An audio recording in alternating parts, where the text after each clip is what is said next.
खूप पाऊस झाला तेव्हा म्हटलं चला आता शेताकडून एक राऊंड मारून यावं, म्हणून मग इकडे खालीच आले होते डायरेक्ट मिरच्यांकडं. तर मिरच्या पण बऱ्याच पडल्या ते, आणि कालच्या पावसाने एकतर आपलं लय मोठं नुकसान झालं. जे झाड होतं जे सावलीला इथं लावून होतं लिंबाचं, तेच झाड आपलं पडलं आहे आता रात्रीच्या पावसाने.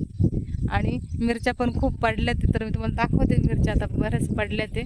मिरच्यांना मांडव वगैरे काही केला नव्हता, तर मिरच्या आता त्या हवेने, रात्री वारं खूप होतं त्यामुळे त्या वाऱ्याने पडल्या ते. पाऊस जरा कमी झाला पण वाराच खूप होता त्यामुळे त्या मिरच्या पडल्या ते. आणि मांडव करायचा होता पण तेव्हा वेळच नाही मिळाला, म्हणून मांडव तसाच राहिला.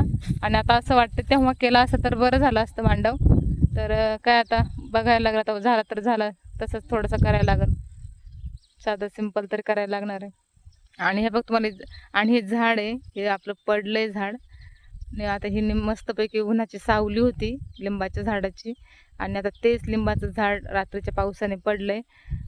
रात्र उशिरा पाऊस आला होता त्यामुळे काही लक्ष नाही गेलं, आणि सकाळी पण शेतात राऊंड नाही झाला. आणि आत्ता पाहतं तर झाडच पडलेलं. मी आत्ता पाहायला आले राऊंड मारायला, तर इथं झाड पडलं आपलं, आणि ते नेमकं मिरच्यांमध्येच पडलंय.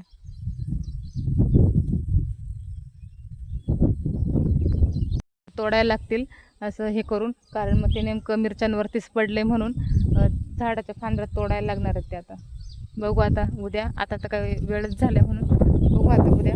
तर आता जाते घरी, कारण उशीर पण खूप झालाय, आणि इकडं संध्याकाळी कोण नसते त्यामुळं मग भीती वाटते. आणि मिरच्या पण पडल्या ते. आता थोडं म्हटलं 2 दिवसांनी मिरच्या पण तोडू, करून त्याला खत औषधं टाकलं त्या दिवशी. अजून सध्या काही लगेच तोडायला नाही आल्या, म्हटलं 2 दिवसाचा गॅप देऊ.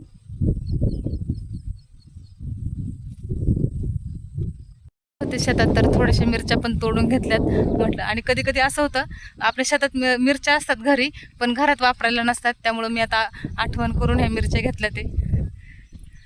वातावरण किती मस्त झाले ना, पाऊस येऊन गेलाय, म्हणजे रात्री पाऊस येऊन गेलाय, पण वातावरण खूप मस्त झालंय आता. आज दिवसभर गरमी नाही जाणवली, पण आज खूप मस्त वाटते वातावरणात. खूप छान वाटते आज, गारवा वगैरे, आणि पाहायला पण खूप सुंदर वाटते आज.